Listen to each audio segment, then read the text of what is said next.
Hi, everyone. It's Beth. For those who have seen these trainings before, these behavioral trainings before, welcome back. This training is number 4 for this series, and today we're going to be talking about teaching functional skills, right? So, this training is for both parents and for staff.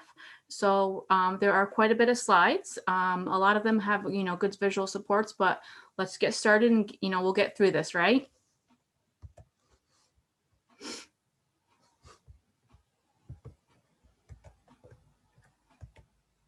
Okay, so again, we are going to focus on today is functional skills and being able to teach functional skills.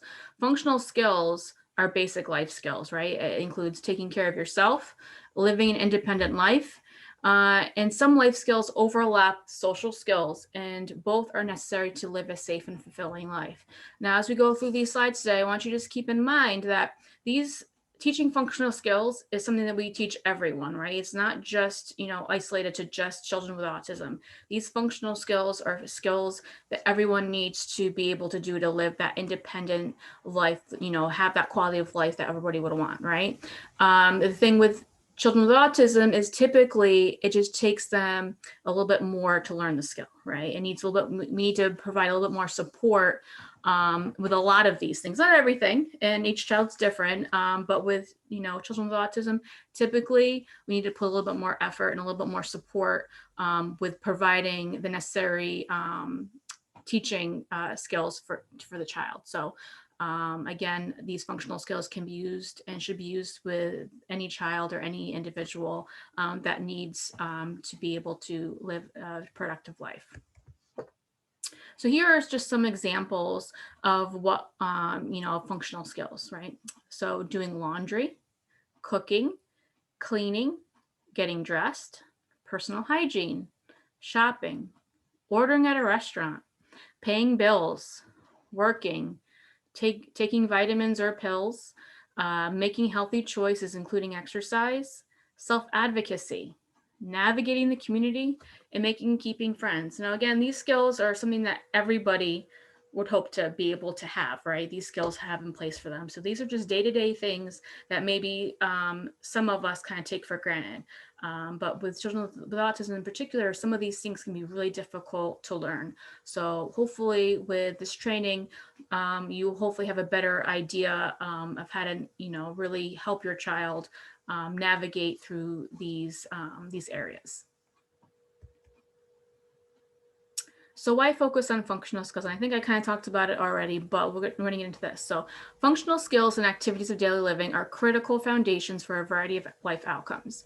These skills are related to participation in school, social opportunities, community participation, housing, and employment.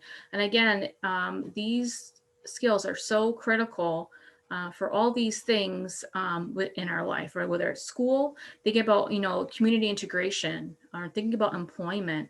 If your child is able to, if their goal is to get a job, what kind of things needs to be put in place so that can be, the way that it goes. So it's really important that we have these skills in place to, again, increase their independence so they can live a fulfilling life.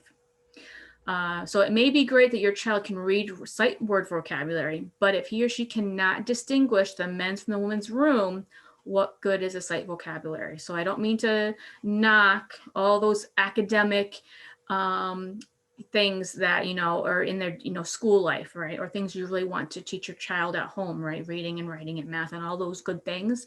But if they can apply them to the real world, what good is it, right? So if they can't distinguish between the men's and women's bathroom, that's going to be a big obstacle, right? So when you think about trying to teach your child those independent things, it's going to be really important that we really focus on those functional skills.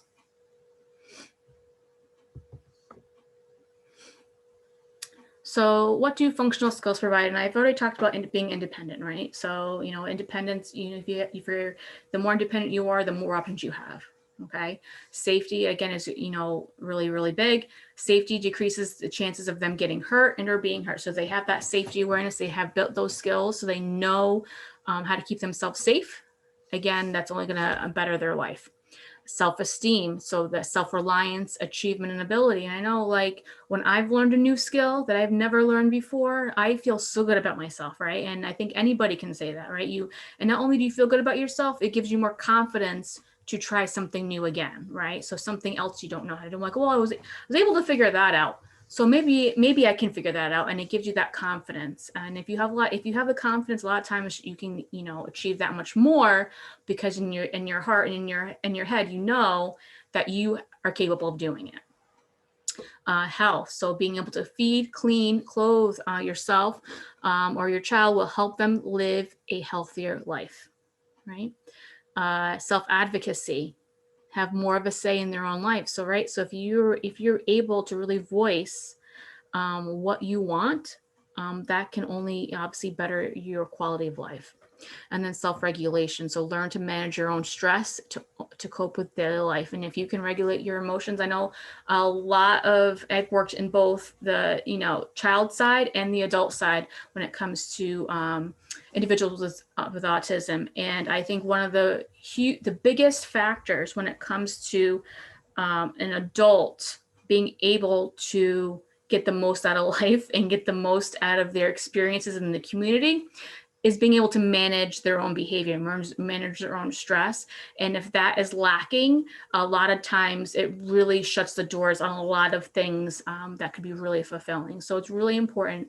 All of these things are super, super important, but this is why functional skills and teaching functional skills, I think, should be of utmost importance. And again, I don't mean to knock, all those other great academic skills, but I think this should be at the forefront. And I believe, if Tiffany was with me today, she'd be saying the same thing. These functional skills can really open the doors for so many more opportunities for your child. So how are functional skills taught? So again, we talked about why they're so important. Okay, so now we know why, right? But how do we teach it, right? So particularly with a child with autism, you really need to, repeat these teaching procedures a lot, right? Now with anybody, it's usually not a one and done, like, okay, I'm going to show them how to do it and they're going to do it and that's going to be it. No, you're going to have to use a lot of repetition. Tasks need to be broken down into steps. Teach each step separately, then put them together. And then some students will do better with photos of each step, and some with words and or both.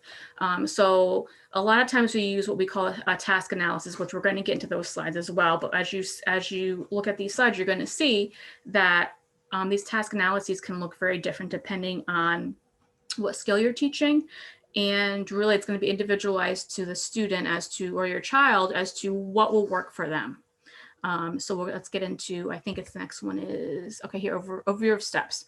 So select a skill to teach, right? So we really want to select one skill. Let's do one skill at a time. The thing is, if we start trying to say, okay, well, my kid doesn't brush his teeth, he has a hard time getting dressed, and he hates getting into the bath, right? Pick one of them, right? Don't just try to do all three at the same time. Do one at a time. And as one skill starts to progress in a way that you like, and you're starting to be confident in that skill, then you can always pick up another skill. So take a deep breath and just pick one, right? Think about, try to write a priority list and say, okay, what skill is the most important right now? Collect baseline data. We're going to get into another slide about baseline data, but if you've seen our previous training on replacement skills that we did last week, we did talk about baseline data as well. We're going to get into why that's really important. And again, baseline data is just how the child is performing the skill right now, right? So before an intervention, before you start teaching, where are they? What level are they at that particular moment? Construct a task analysis. Again, we're going to get into how to do that. Select a teaching method based upon baseline data. And now towards the end of the training, we're going to get into the different teaching methods you can use. And then teach a skill and record the data. So again, selecting a skill to teach is really important. Like I said before, I would do one at a time. Don't overwhelm yourself or your child. Make sure the skill is age appropriate. So if you have a 4-year-old child, don't expect them to be able to sort of roll laundry, right? Maybe they could, but it's probably not age appropriate, right? Skill is functional. So make sure that it's something that's going to help them along the road to, being able to provide you know, basically, making sure that they're independent, showing more independence in their life. Skills help individuals gain a more independent life. You can select a skill based upon your observation or parent discussion. So again, you select these skills based on what you think as a parent or staff that you think is the most important, and what could be really, if I can teach them this skill, how much more things can I teach them, right? So kind of is a good way to kind of maybe prioritize what skill you want to teach. Okay, collect baseline data, right? So baseline helps us assess which steps a student can do in the correct order. Can they perform this step independently, or do they need prompting? Now, I would imagine that if they were able to do it independently, it wouldn't be data that you'd be taking, but they may be able to do some parts of it, right, independently. They may only need help on certain other parts or other steps. So if they're fully independent, then you're probably not collecting baseline data on it. But again, what parts are they independent at? You want to avoid teaching too much during baseline. I know this is really difficult, because if you see a child that is lacking a skill, you want to jump right in and you want to start helping them right away. But it's really important to take a very short period of time, ultimately, and see where they're at, right? Before you start jumping in with those teaching, because you really want to know, if you know where they're at, maybe, or what steps they can do and what steps they can't, then you have a better way of really going at the best way to teach them that skill. And baseline, again, is simply to measure what the student can currently do. This is not the end all be all. This is just to give you a good starting place. So what is a task analysis? Okay, and it sounds really technical, but really what it is just a breakdown of a complex skill into a series of teachable steps.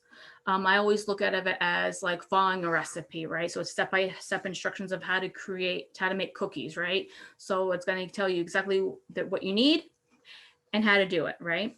It can include large chunks or very small steps. And we're going to get into the next few slides about all these different ways that you can create this task analysis.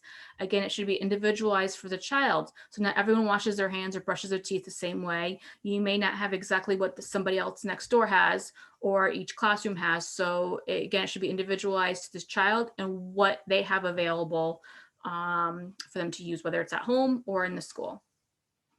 The number of steps involved in the wording used will differ depending on the individual. Again, it's going to be individualized to the child. Once an individual tries the task analysis, it may need to be adjusted. Again, this is not you create a task analysis and you just hope that it works. And if it doesn't work, you're like, all right, I guess that didn't work. And then you don't use a task analysis. No, it just means that you may need to adjust it some way. You may need to scrap the whole thing and start over, or you may need to tweak just a couple of things. But don't think that if this one task analysis doesn't work, that they don't work, right? It just may mean that you need to adjust it a little bit for that individual. So there are 4 steps to identify components of a task analysis. Now you don't have to use all 4 of them. These are just different ways that you can identify what parts you need to put in there, right? So observe the student performing the task. So again, like I had mentioned before, if you watch a student or a child perform a task, you may see what steps they can do perfectly fine, and then you start seeing where they start to really struggle, right? So depending on how the child performs, you can start identifying how to frame your task analysis, what kinds of words you need to put in it, how many steps, what parts can you kind of review quickly, and what parts do you have to be more specific at. So again, it's going to depend on the student, so it's really good to watch them in action. Observe competent individuals perform the task. So if Johnny's peer can wash his hands really, competently, right? They can do it really well. Then maybe you watch the peer and see how they're doing, and then you can start taking notes. Okay, well, this is what you need to do, right? And it kind of gives you a better idea about what steps need to be put in place. You can always consult with experts or a person skilled in performing the task.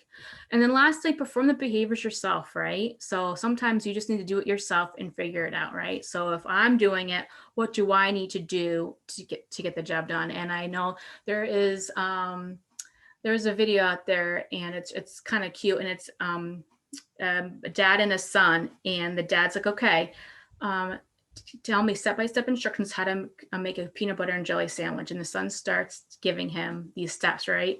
And the dad is following the boy's steps, and it's all all funny, because what you think is very clear, it may not be clear, and sometimes you just actually need to do it yourself based on what those steps say, to really see some of those little problems you may have in your steps. So again, it's really good to not only observe it, but also perform it yourself. So here's an example of a task analysis for shoe tying. Okay, now these, it's just really just words. It's steps 1 through 7, but it gives you a pretty, I say, a decent step-by-step instruction about how to put those, how to tie your shoes.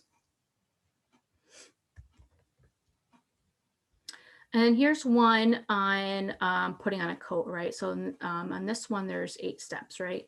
And who would have ever thought that tying your shoes and putting on a coat would take that many steps, right?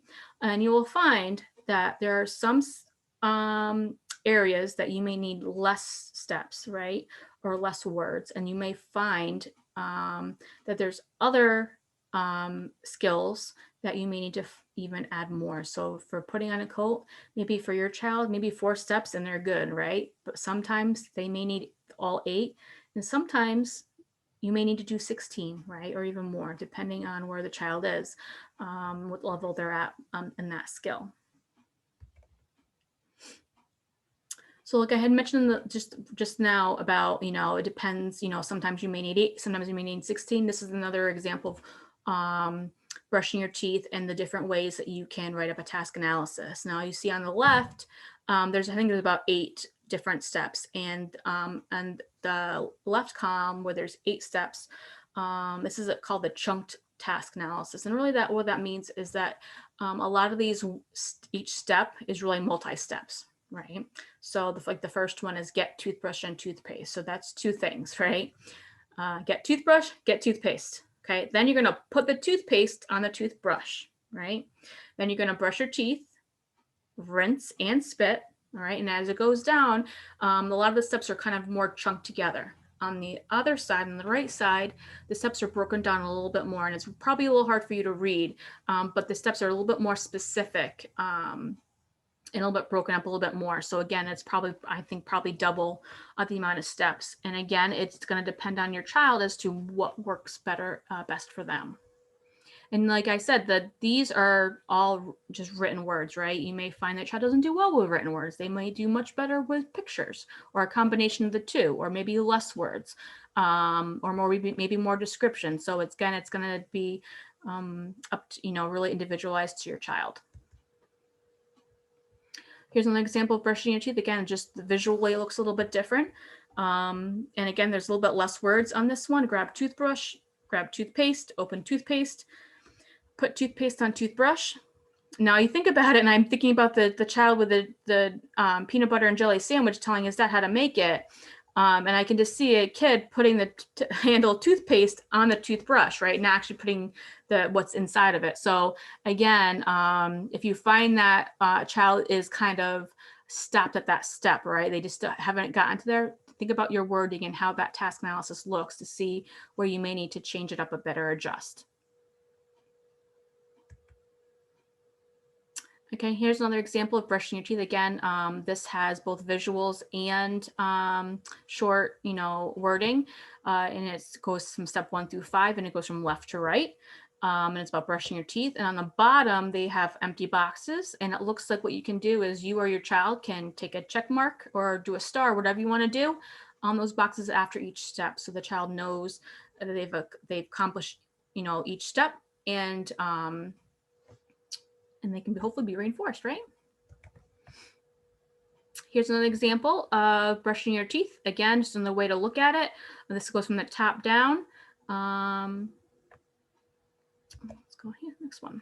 And then this is one for washing your hands, right? So washing hands, again, there's both visuals and words. I've found for the most part that most, particularly young children, they prefer the visuals, they prefer the pictures, not just the words, but the pictures. A lot of children can't read yet, or they don't read well enough yet to really even understand what those words mean. But I think if you're going to use words, that you use pretty short phrases, so there's, they don't kind of get lost in the wording. And really, what's important is them knowing each step and in the visuals. But again, it's individualized to each child. So now we're moving on to the basic teaching procedures. So we know how to do a task analysis. And again, that's just a visual aid. That's a visual support you can use while teaching. Okay. So these are the 6 different teaching procedures you can use. Prompting and fading. Myself and Tiffany, we talked about it quite a bit the last training room placement skills. So we are going to go over it again, but hopefully I won't be too redundant with that. And then reinforcement, we talk about reinforcement at every training because reinforcement is like the backbone of ABA. So it's really important that we always remember reinforcement, remember to always reinforce those appropriate behaviors. We are going to talk about chaining. So you're going to combine the specific behaviors into useful functional skills. And we're going to get into, there's 3 different types of training we're going to talk about, which we're going to get into. And then we have schedules and rules. So it's really important, I know in the previous trainings I've talked about, again, visual aids and visual supports, and those daily schedules can be really beneficial. And schedules can greatly facilitate the development of functional skills. So if a child knows that when I get up, I have to eat breakfast and then I have to get dressed, right? Or whatever your schedule. Let's just say they're going to get up, they're going to eat breakfast, and they're going to get dressed. Well, if they know they have to get dressed, it becomes part of their routine, and it's something that it's the expectation. It's going to really just help and facilitate them learning how to get dressed and hopefully get dressed themselves.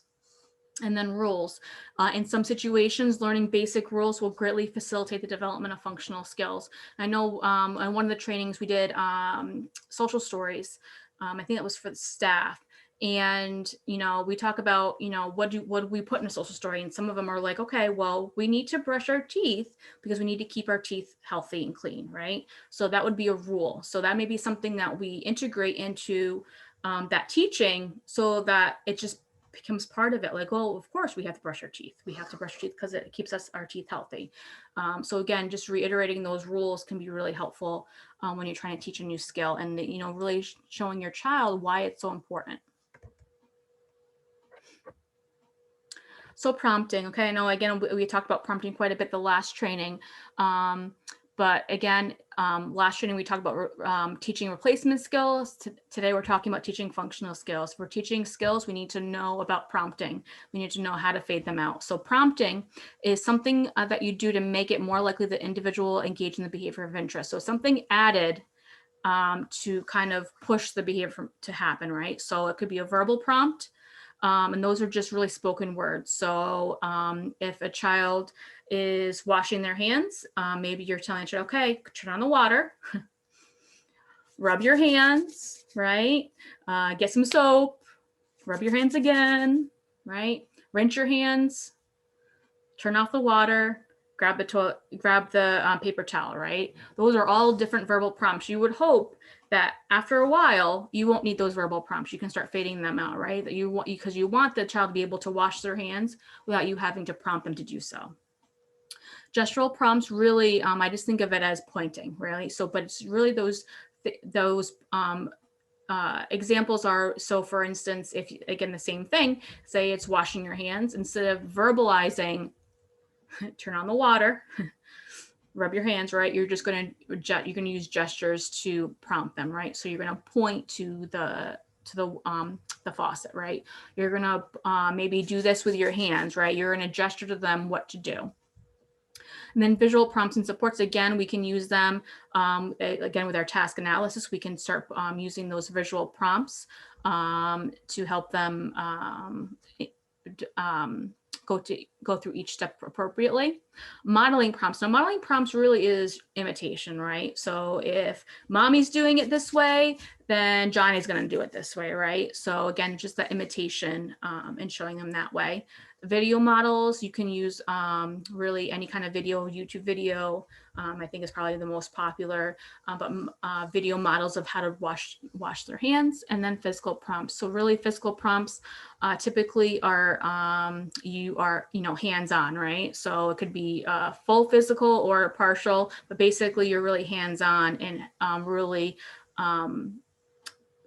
it has the most level of prompting is the physical, which I'm going to get into, I think, in a second. Before we get there, we're going to talk about avoiding over prompting, okay, and fading. So prompting is a great way to get the behavior started, but it's really only useful if those prompts can be removed over time. Fading is the process by which those prompts can be removed. Again, we want to get to a point where our child is able to do that skill independently, right? So if we have to verbally tell them step by step what to do, or go hand over hand with everything they do, at what point are we going to be able to fade that out? Because again, the goal is for them to be able to do it independently. So it's really important that we think about that. If we're going to add a prompt, we need to already have in our head how we're going to fade that out, right? So for instance, a verbal prompt, if you say, turn on the faucet, right? Maybe that's your verbal prompt, turn on the faucet.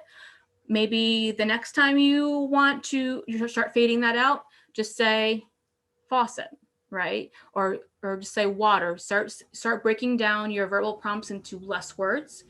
And then at some point, maybe that word is now beginning to only be part of a word, right? So there's different ways that you can fade out those prompts depending on what prompt you're using. And again, it's really going to depend on where you're at, where the child's at. But it's really, really important that we fade them out as quickly as we can, because we do not want to have a child who's prompt dependent, right? And prompt dependent really just means that they are not able to perform a skill without a prompt, right? And a lot of times we, say, oh, the child's prompt dependent, like it's the child's fault, right? And it's not the child's fault they're prompt dependent. It's our fault because we did not remove the prompt fast enough. So it's really important that we are able to use those prompts effectively, because prompts can be really, really helpful, right? They really can really accelerate the whole learning process. But if we stick to the same prompt over and over again, and we don't fade it out, we're going to have a child or an individual that doesn't know how to perform the skill by themselves.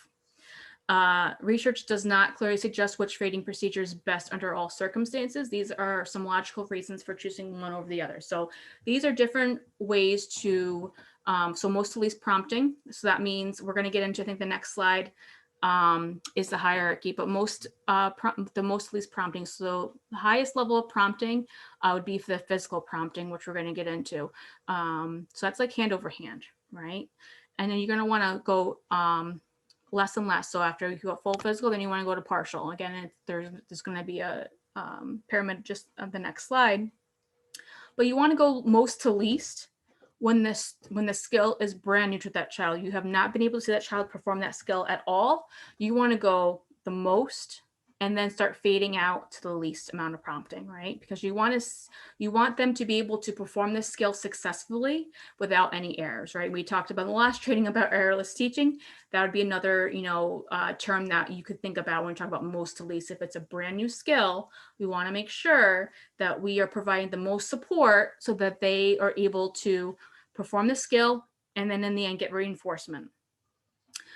Least to most procedures are used when the child has been able to you've been able to see the child do the skill at some point, right? Whether it's in a different environment or the different person or different time, you've been able to see them do the skill at some point, right?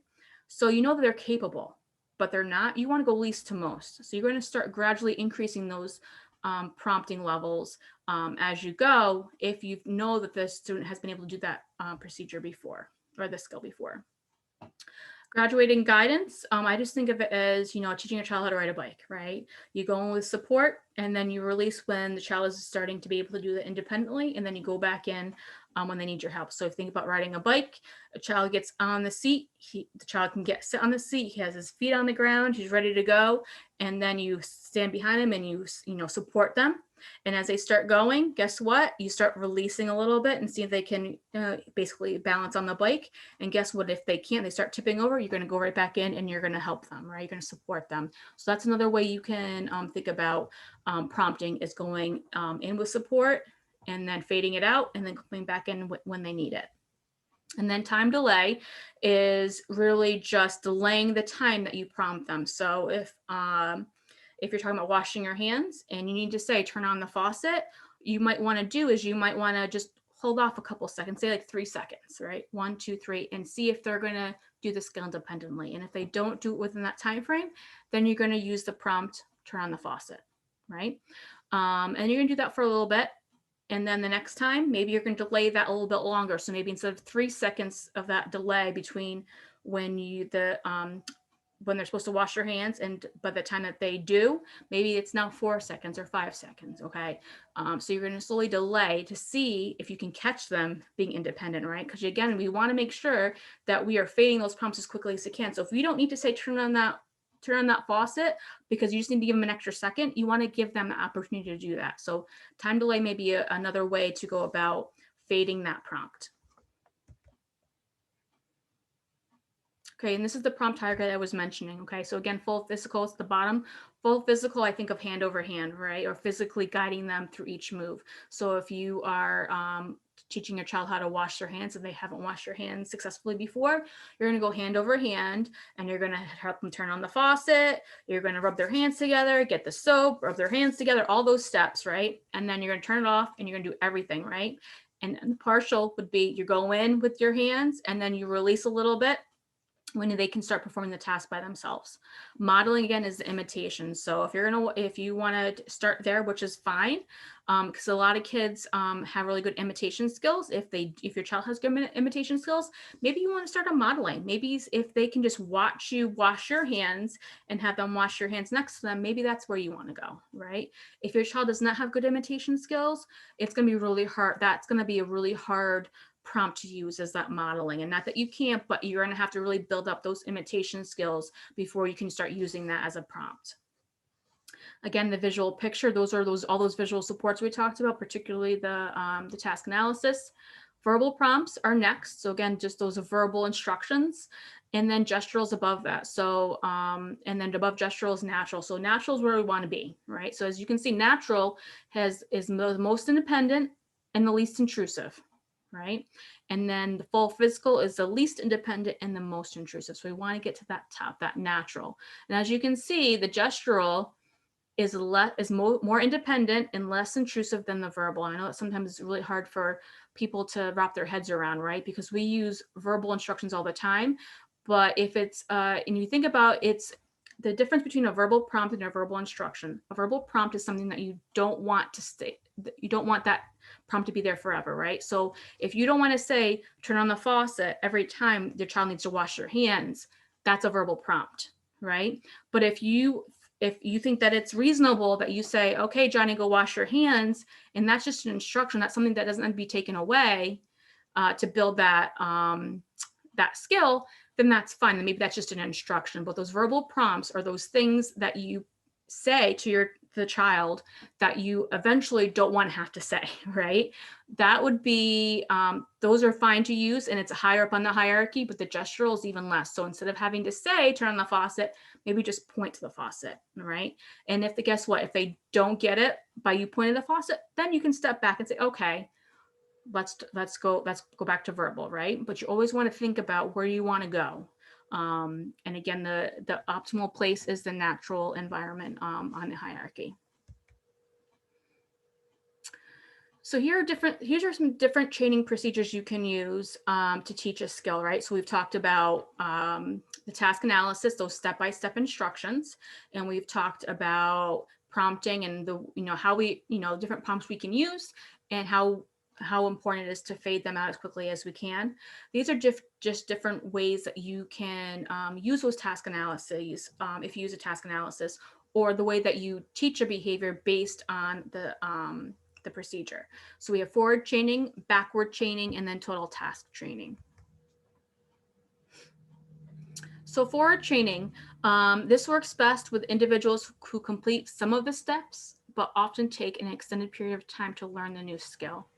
Okay, so it's more used when a child has half the skill. So if you talk about, think of an example of washing your hands, right? So if you talk about, a child that needs to learn how to wash your hands, effectively, maybe the child can you know, as prompt, you know, if the child's instructed to come over to wash their hands, they walk over, they stand in front of the sink, they can turn on the faucet, and they can put their hands into the water, right? That's a pretty good start, right? Maybe they can even put the soap on their hands, but they really haven't gotten that whole rubbing their hands together, and they haven't gotten the rinse, and they haven't gotten using the paper towel, right? Or turning off the faucet, right? This might be a good way to proceed with giving them instructions on how to teach the skill. So the learner is instructed to complete the first step, and the teacher performs the preceding steps for the learner until the task is complete. Okay, so once this first step is mastered, the learner is instructed to complete steps 1 and 2, and the teacher completes the rest of the task. Okay, so let's say the child gets instructed to come over to wash their hands. They're standing in front of the sink, and they can turn the faucet, right? But they didn't know to put their hands in the water. So after they turn the faucet on, then you instruct them, put your hands in the water, and then you use your prompt level as wherever the child is, what they need to do, whether it's a verbal prompt, put your hands in the water, whether it's a gestural prompt, whether it's an imitation, whether it's hand over hand, wherever that child is, you're going to have them put their hands in the water, right? And then you're going to help them perform the rest of the steps, okay? But they've mastered turning the water faucet on, right?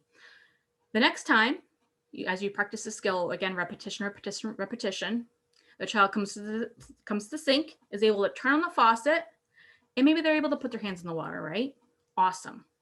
Then you're going to teach them and support them to be able to do the rest of the steps by them, together. And as you go, you're going to start seeing, hopefully, that each step is mastered one at a time, right? So it's going to be in that forward chaining sequence. And as we talk about backward chaining, you're going to see the opposite. As each step is mastered by the learner, more steps are added until the learner performs all steps needed for the task independently. So again, you're going to go from the first step all the way to say 8 steps, right? You're going to go all the way down the chain. And as the child is able to master each step along that chain, the child is going to be more independent, right? And hopefully get to a point where the child can do it independently all by themselves. So backward chaining, this works best with individuals who complete very few or none of the steps and often take an extended period of time to learn the skill. Now, if you are a staff member who is looking for CTLE credits, this is one of the questions to one of your on the form. So again, this works best with individuals who complete very few or none of the steps and often take an extended period of time to learn the new skill. So this is a new skill. This can be really effective. More used when the child does not have the skill at all. Initially, the teacher performs all but the last step in the sequence. This last step is saved for the learner to perform, okay? After that last step is mastered, the learner will be instructed to perform the last 2 steps in the sequence. As each step is mastered by the learner, more steps are added from the back of the behavior chain until the learner performs all steps needed for the task skill independently. Now, that is a lot. But I think that sometimes the best way to learn how to, these teaching procedures is to give examples. And then I think a great example of a great skill to use for backward chaining is tying your shoes. Okay. So if you're trying to teach your child how to tie their shoes, the only step they have to do is that very last step. And that very last step for tying your shoes could be just tightening the laces at the end, right? Now, the reason why that's such a great thing is because for backward chaining, the child gets direct contact with reinforcement because their action is the last thing before they get reinforcement. Because again, with whatever chaining procedures you use, after the skill is performed, guess what? They get reinforced. No matter how much prompting is needed, when that skill is completed, they get reinforcement. So if the last thing the child does, they get reinforcement is immediately after that skill, right? So again, to me, it's more of a connection between the skill and reinforcement. And also, again, you talk about self-esteem, right? And all those, building confidence is that they're able to finish it. Sometimes, finishing it is the most satisfying. So again, backward chaining can be really helpful for a lot of different skills, but typically it's for a skill that they have not been able to perform before. And again, then after the child is able to tighten it, maybe the next time the child gets really, successful in doing that last step, then you're going to go the step before that. right? And the only way you're really going to know about what the next step is to have a task analysis, right? So again, task analysis are really important and can be really effective, but backward chaining can be a really good teaching procedure to use with a task analysis. So total task training. So this works best with individuals who complete many of the steps, but they may not do so in the correct order. Okay, so more often used when the task is not too complex or long, and the learner receives instruction by the teacher on every step of the task analysis for every session until the skill is mastered, right? So it's kind of like step-by-step instructions of the task, and that's total task. And again, one example is, folding laundry. Another one could be washing dishes. Again, you can use any of these procedures for any of these skills, but I find that some of these examples are kind of have a better fit with these certain training procedures. Again, washing dishes, turn on the water, put the detergent in, wash the cups, and it's again step-by-step instructions. But again, this is something that you typically don't need more than a verbal prompt with. This is something that they just need a little extra guidance with doing the steps in the correct order. They may not need that whole physical prompting to be effective.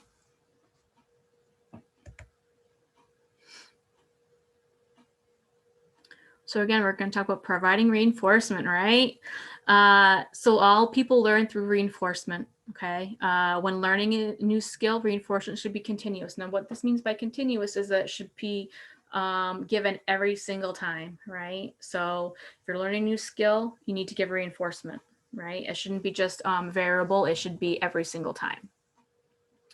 As the student begins to understand the task, reinforcement should be faded out slowly.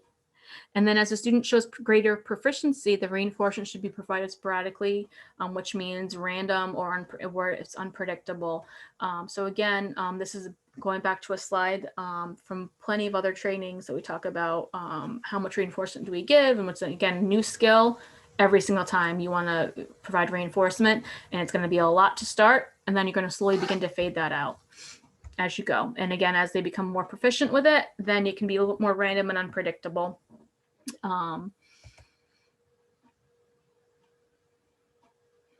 Another side on reinforcement. So assess what the student wants in any given learning opportunity. So if you're teaching them how to brush their teeth, right, you need to have a reinforcer available for them, right? You just can't get them to brush their teeth just because they feel like brushing their teeth, right? That's usually not an inherent reinforcer. So you need to assess what the student wants in any given opportunity. So you may need to continue to assess, give them choices of reinforcers, and you may need to change up those reinforcers from moment to moment depending on what the student wants or your child wants. You may want to establish a menu for possible reinforcers. So you may need to really start thinking about, okay, what can I reinforce them with for doing this, right? And it's something, and the reason why I say that is because I think sometimes we just assume that they're just going to be reinforced with anything, right? Sometimes giving them a menu or list of choices that they can use as reinforcement gives them some more power and control over what they're getting, which can be really, really helpful. If you find that your child, that you can give them too many choices, right? Sometimes the choices are, two different things, right? But giving them that opportunity to choose themselves can be really helpful, especially when it comes to reinforcement. And just having for yourself a list of what you have available for them, right? And then you can choose from that list what you want to give them as choices, right? So you can kind of work it in that way, but you always want to make sure that you're not all of a sudden after they perform the skill and then you're like, oh no, I don't have anything for them, or what do they want, right? You want to have that set up beforehand. So there's a little bit more to prepare when it comes to teaching skills, because you need to know what will work for reinforcement. The amount, quality, and intensity of reinforcement should match the amount of effort to do the task. So again, the more independent, the more reinforcement given. So again, I talked about, no matter how much level of prompting you need for that child to complete that skill. So you used to go hand over hand with that child to complete that skill, but it's complete. Guess what? They're getting reinforcement for it, right? However, if they start becoming more independent with that skill, you're going to have to give more reinforcement. And that reinforcement, when I say more, it could be the intensity of the reinforcement, it could be the quantity, it could be the quality, it could be multiple reinforcements, right? Maybe you're giving them more than one reinforcement. Whatever it is, you want to really promote, you want them to be reinforced by in a way that they are motivated to do things independently, right? So not everybody, most people are not that motivated to do things independently when someone's doing it for them. But if you give them a little extra push to do something independently, you're only helping the matter. So again, the more independent, the higher level of reinforcement they should be getting. Move from artificial to more naturalistic reinforcement contingencies when the student is ready. So artificial really just means those extra things that you give. So like if the child's getting reinforced by, let's say washing their hands, guess what? Maybe their artificial reinforcement is their favorite toy, right? That would be artificial. The more naturalistic would be that praise, like you did such a great job. It could be the natural reinforcement of just being able to complete something independently. That'd be a more natural reinforcement, right? Being able to do something on your own. That's more naturalistic. So as we start getting, the child starts really being able to do things more independently. Again, we start fading out those artificial reinforcements and we stick with those natural reinforcements, things happening, those natural consequences. And again, always pair non-social with social rewards. So the non-social, again, are those more so artificial reinforcers, those the edibles, the toys, whatever it is, right? Those are the non-social rewards. The social rewards is that praise, right? So we always want to pair them together, because if we can pair them together, eventually we can start fading out that non-social and they'll be very happy with just the social rewards all on its own, right? And again, that's more naturalistic. So here's some examples. So on the left, it's really just a tote of a bunch of different toys, right? So depending on where your child's at, and what you think will work with them, maybe just having a tote of their favorite things, right? And say, what do you want to, after you brush your teeth, what would you like, right? First brush your teeth, then, and they pick out a toy, right? And that could work for a lot of children, right? But it's really important that if you do this, that you're the one who has control over this tote and you're the one who has the control over their items. Because guess what? If they say they want that little squishy ball and they take it and then they have the squishy ball, guess what? They're not going to be motivated to do the skill, right? Because they've already gotten that reinforcement. So you have to make sure you keep control over those reinforcers and basically give them access to it when they perform the skill, right? So that's just a little side note there. On the right side, there's another visual support you can use. So it says I'm working for, and it has a big box, and then that's where they can put a picture icon of what reinforcer they're working for, whether it's an activity, a toy, an edible, whatever it is, right? And then on the it looks like on the bottom there, there's 5 boxes on the bottom there, and those would be the activities they'd have to do to get that reinforcer. Again, it looks like there's actually stars, so you can use that as a visual support. Now, maybe they're only working for the item for one activity or one task they have to do. That's fine. That can just be one of them. Or maybe all 4 of them can be filled and they just have one more star to complete, right? So you can always modify those visual supports as you need. But again, it just kind of gives them another reminder or cue of what they're working for and what they will get when they do it. So here's some toilet training tips. So lots of research has gone into toilet training. There are specific procedures you can follow that can be very effective if used properly. Now, there's numerous different toilet procedures you could use, right? But they, if you use them properly, they can probably be really effective. And I think toilet training is one of those things I think that sometimes gets overlooked, particularly when we are talking about children with autism, because it is a very difficult skill for any child to master, right? And any parent to have to endure.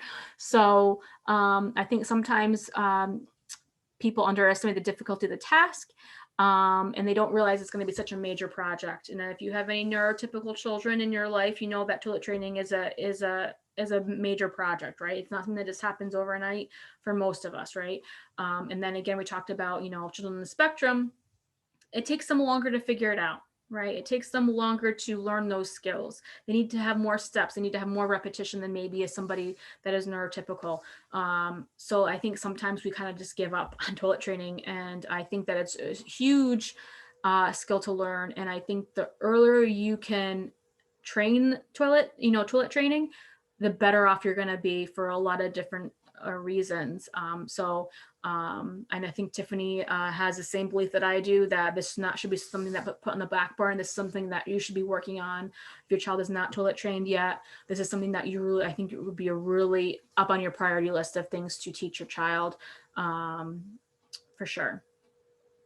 The same toilet training procedures is not appropriate for all individuals. So again, it depends on your child. It's going to be individualized to your child. Some may need more intense procedures. Other individuals who have problem behavior around toileting may need a more complex plan. So it doesn't mean that you can't teach toilet training because they have behavior problems when they are toilet trained, right? You can still teach them toilet training if they're engaging in problem behavior, but we also have to worry about the problem behavior too. We have to, the plan has to be more complex. There's going to be more to do. There's going to be more with the procedure than just the toileting itself. So just be mindful of that. And again, please reach out to the teacher, myself, Tiffany, Cheryl, family service coordinators, anybody at Center for Spectrum Services, if you have any specific questions or want specific advice on toileting or any of these other functional skills. Sometimes for young children, it is also appropriate to partially train. So you may find that you might not be able to fully train them in this area. However, it doesn't mean you should just not do it because you can only partly train them, right? The more you can do the more independent you can give your child, the better you're off. So if you can teach your child, maybe your child cannot be potty trained overnight, so they're going to have to wear training pants overnight, or maybe they getting transported from school to home or home to school, they still need to wear those training pants. But guess what, when they're home in your home or when they're in school, guess what, we should be training them, right? We shouldn't just leave them in their training pants. We should be really training them. That's my personal feeling, and I think that there's at least most of us probably feel the same way. And that means that they're not going to be fully trained yet, but guess what? It's better than not trained at all, right? So I think that we definitely need to take that into consideration, maybe a little bit more than we have already. So here are some more visual supports on potty training. So on the left, really this looks kind of like a task analysis, just there's 3 rows left to right, and good visual supports about toilet training. And on the right, it's a potty training chart. So it looks like you can get like check marks or stars on the parts of the steps that the child has been able to do independently. So sat on potty, made pee in the potty, made BM in the potty, pulled pants up and or down, flushed toilet, and washed hands. Because guess what? Just because they can't do one of those things doesn't mean that they haven't learned a skill, right? They've been able to do a lot of them. And guess what? Not only is this good for the child to feel that they are being able to do a lot more, but it's also gives you an idea about where's the problem, right? What do we really need to work on? They can do all these things, but they forget to flush the toilet, or they don't wash their hands, right? Anything like that. You obviously want to reinforce those positive things they've been able to do, and then work on the things they haven't been able to do yet. And as you can see, it looks like there's 7 different row or columns there, but I would suggest this is not done once a day. This is done this should be like a daily thing. Again, this is my personal opinion. This potty training, it does not happen like, okay, we're going to try it one time a day, and we're going to have you sit in the potty and see what you do. No, this is going to be, 6 or 7 times a day at least of sitting in the potty if you really want to see, big change. Again, we talk about repetition, right? Feeding tips. So feeding is a critical skill area. And I know a lot of the children, especially on the spectrum, but even neurotypical children have a lot of problems when it comes to I would say being picky eaters. And again, they're, what they like to eat, or, their foods are very limited. So this can cause health implications. Independent feeding is critical. Feeding problems limit social opportunities. And then common mistakes: chasing a child to eat, right? Making special meals after refusal, and not getting help from a qualified professional. And I know, for instance, my daughter, she would not eat any kind of meat other than chicken. So after a while, I just kept calling everything chicken, right? Now, was that the right thing to do? I'm not sure, but she was very picky about what kind of meat she ate. I have a niece who, for like 5 years straight, and again, both my daughter and my niece are neurotypical. My niece would only eat yellow food, right? She'd only eat pasta, French fries, and chicken nuggets. And guess what? She survived, right? She's doing really well for herself. She's been able to broaden what food she likes. So again, this is not something that's just, for, children with autism. However, children with autism seem to be a little bit more particular. I think really for sensory reasons, about what foods they eat. And I know that speech and OT, they really do have a lot of valuable information on feeding tips, if you're interested in that as well.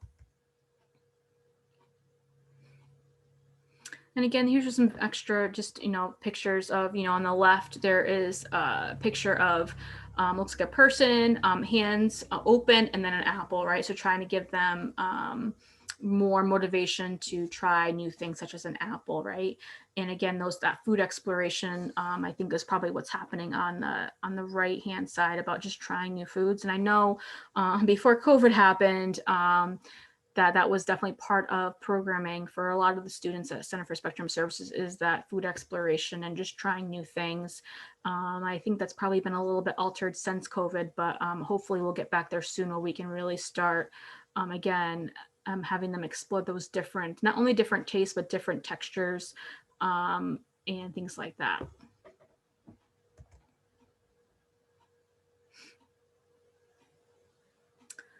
So dressing, again, this is, getting dressed is, again, another really good functional skill to have. Hopefully you don't feel as a parent that you're going to having to be clothing, putting, pants and tops on every morning for your child, that your child will be able to get to a point where they're able to dress themselves, right? And again, think about how much better their life is going to be, and how much more filling their life is going to be if they can start doing these tasks by themselves.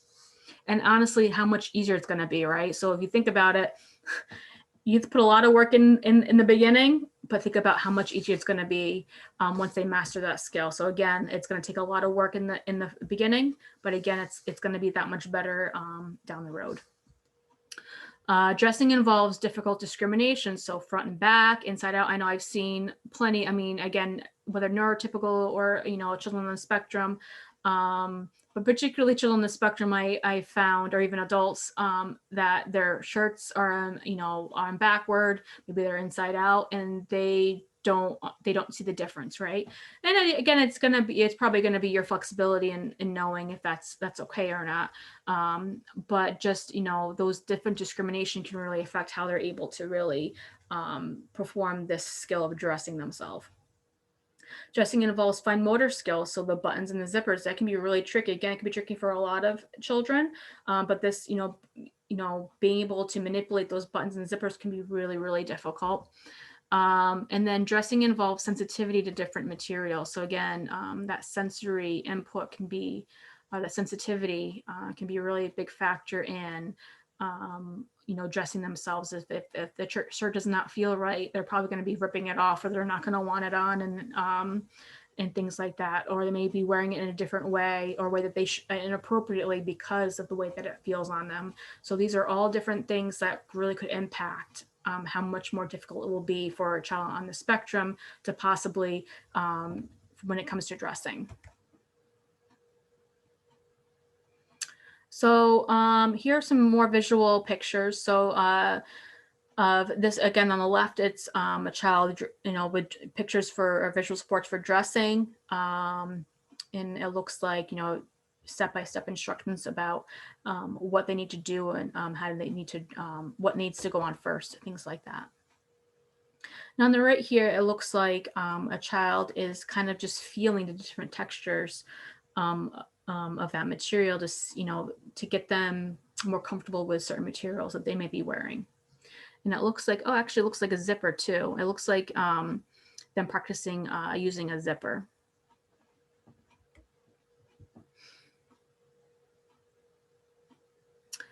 So shoe tying. So one of the suggestions that I didn't know about, but I did learn about was that, really trying to avoid teaching the bunny ears.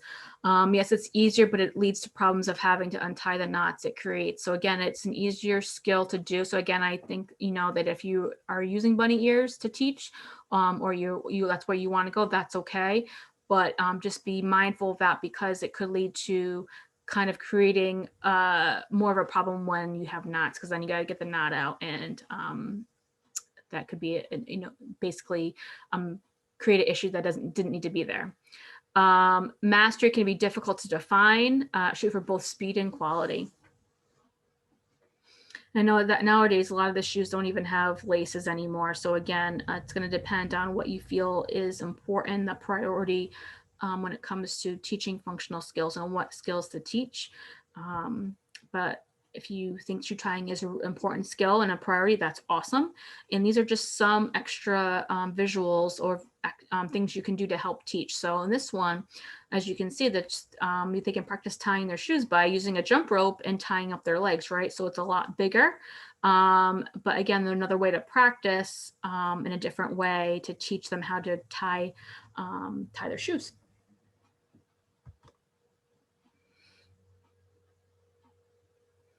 And again, another visual support, again, steps 1 through 10 about how to tie your shoes.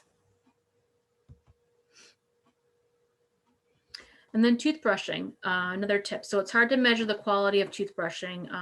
And again, that's for pretty much when you're a parent trying to know how well your child's brushing your teeth is definitely difficult.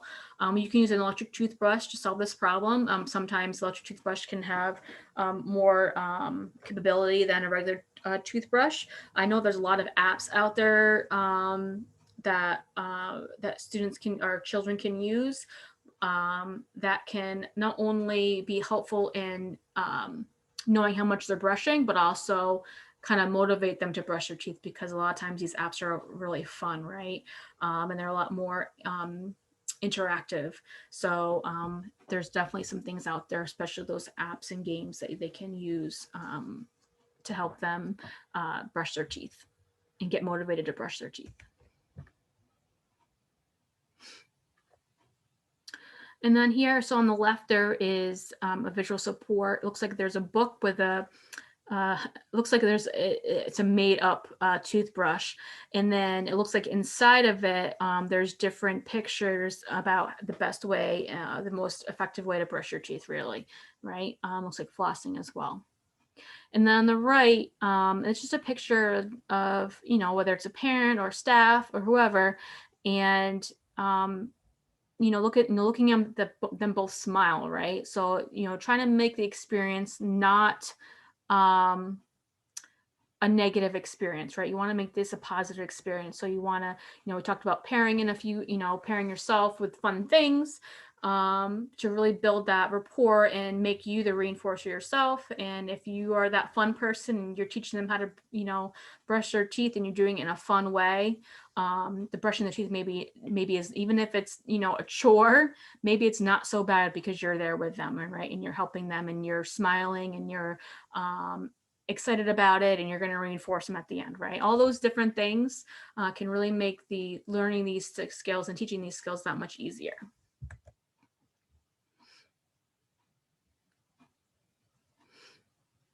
Again, there's other apps for teaching life skills, and I think that you probably something you can. I mean, I'm sure if you asked any of the staff at school, they would be able to help you with some, kind of guide you in the right direction with some of these apps. But the Google is an amazing thing, and a lot of times you can just find these things on the internet and see what may work for your child.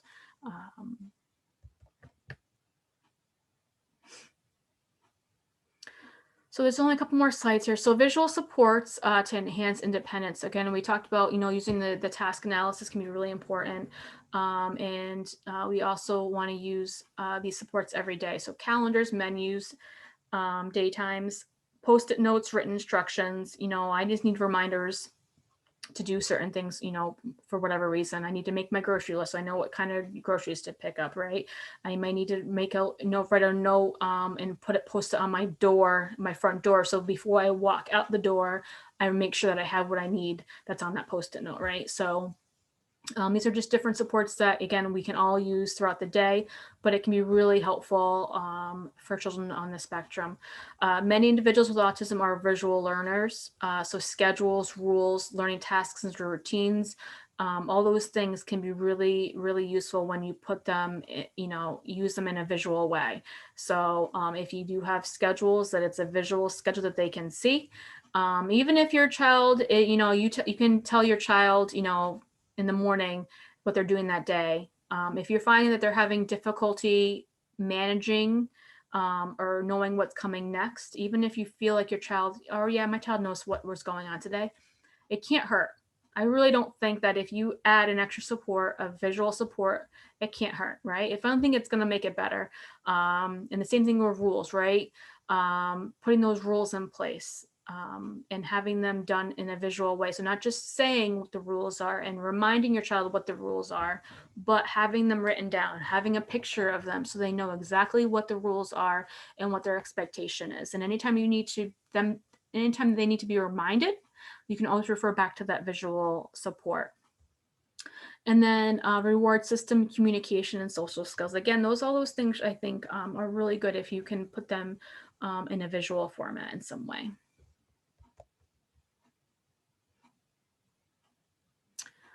So here are some examples of certain schedules, like I just mentioned.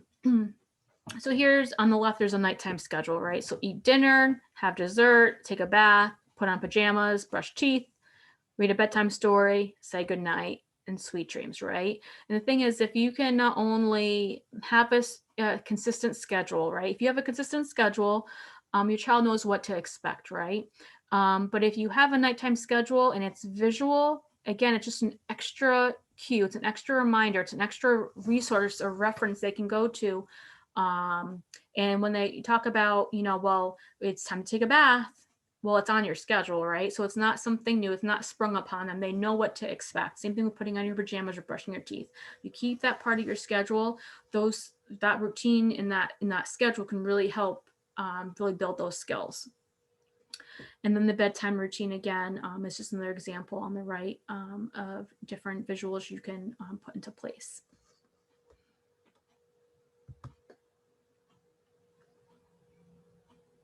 Just to hear just a couple more visual supports here. So again, on the top is washing your hands, and again, mostly pictures, and then just a few words to describe what you're doing. And then on the bottom, if you get upset, right? And again, another visual support. So getting teacher's attention or parent attention, go to quiet chair, calm down, and go back to work, right?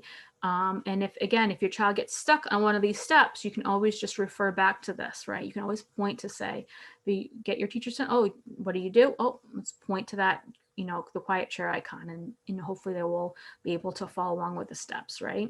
And the great thing about the visual supports too is that, if you can make it portable, they can have it for, whenever they need it. So if, we talk about, building this independence, say it's washing your hands, right? And let's say that you are out in the community, right? And the child needs to wash their hands and they maybe need some assistance. When you're washing their hands, you can just pull out that picture icon, and guess what? You can follow that step, whether they're at your house or they're at school or they're out in the community. They can still use that visual to help them get through that process, right? And again, we talk about generalization and all those fun things.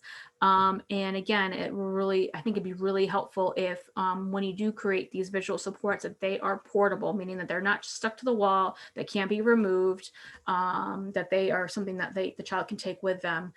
So again, it's just an extra reminder cue of each step in the process. Fire drill schedule, right? We have, particularly with children on the spectrum, fire drills can be really scary, right? So Again, this is just a schedule. So when before a fire drill, you can, let your, the child know this is what we're going to do, right? So again, it's building the expectation so they're not overwhelmed and they don't know what's going on, right? They have the expectation, okay, this is what we're going to do. And guess what? We're going to have a visual support. We're going to show you, right? So anytime that you get overwhelmed because you hear the alarm bell ring, and it's really noisy, guess what? We can point to the next cue and say, okay, it's okay. We're going to stop and we're going to line up, right? And then you can take that visual schedule with you, and then they know exactly what they need to do. And it's a lot less overwhelming. Okay, so this last couple of slides here. So working together as a team is really important to enhance a child's skill and to help with generalization. It is important that the professionals and families work together to provide continuity across all areas.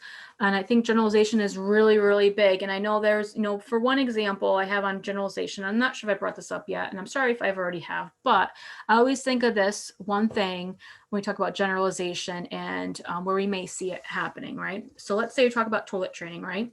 And the child is not toilet trained at school, right? He is constantly having accidents, or he's in the training diapers and he's having accidents or not, but he's not potty trained in school.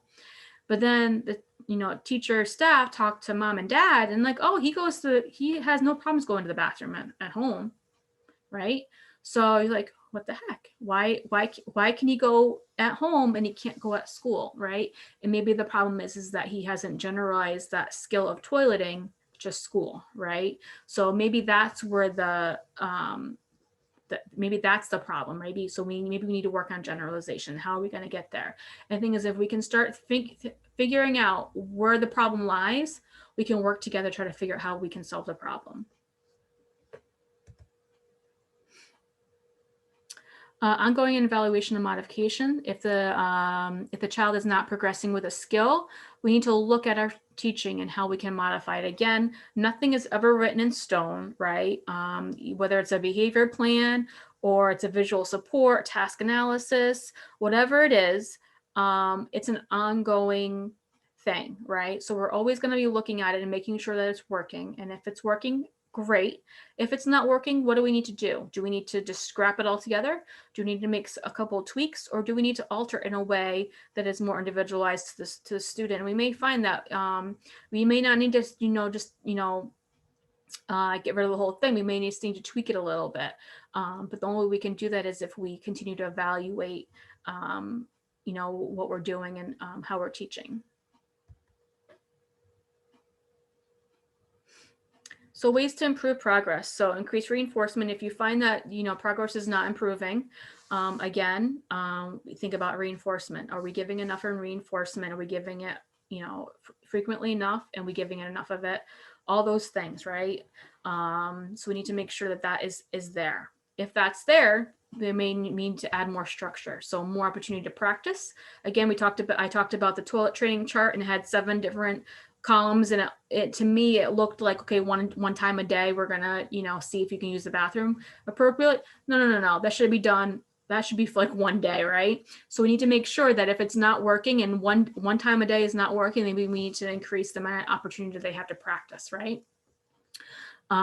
Decrease variation in materials. I know we talked about, generalization and being able to have a child be able to wash their hands at home and at school and in the community and wherever else they need to do it, right? Well, maybe we need to step back a little bit, right? Maybe if we find that it's just too overwhelming and it's more confusing because there's just too many variables, right? We may need to decrease the amount of variation to really to work for it to work. And again, it also involves materials. So maybe we need to decrease the amount of materials we're using or the variation of materials we're using. Break down into smaller steps. Again, if we find that, we have this task analysis and it's visually pleasing to the learner and the student is still not getting it, maybe we need to break it down more, right? Maybe instead of 8 steps, maybe we need 16 steps, right? And it might depend on what part that they're having trouble with.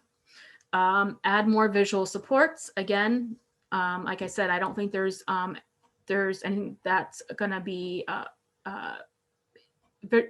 adding more visual supports is never, I don't think, going to be too much. I think that a lot of times we don't have enough.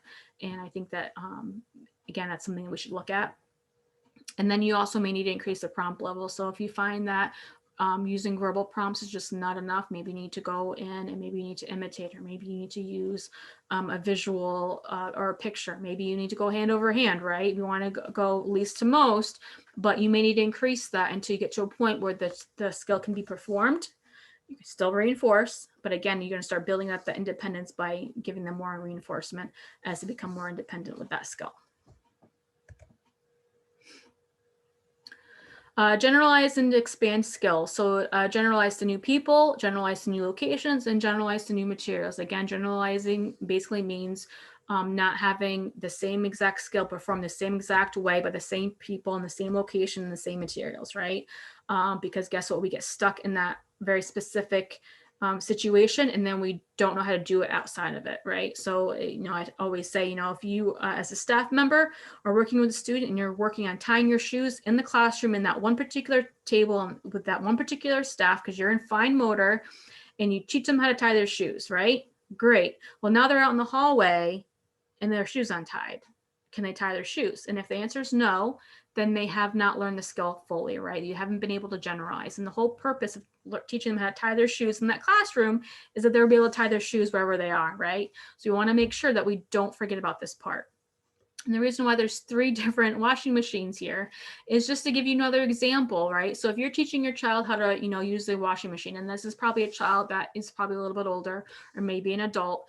If you have a child that you want to teach them how to do laundry, cool, right? So you have your own washing machine and you're teaching them how to use the washing machine, but you want to teach them how to use a washing machine in general, right? You don't want to just teach them how to use your washing machine. So maybe what happens if they go to a laundromat? What happens if they have to use grandma's washing machine?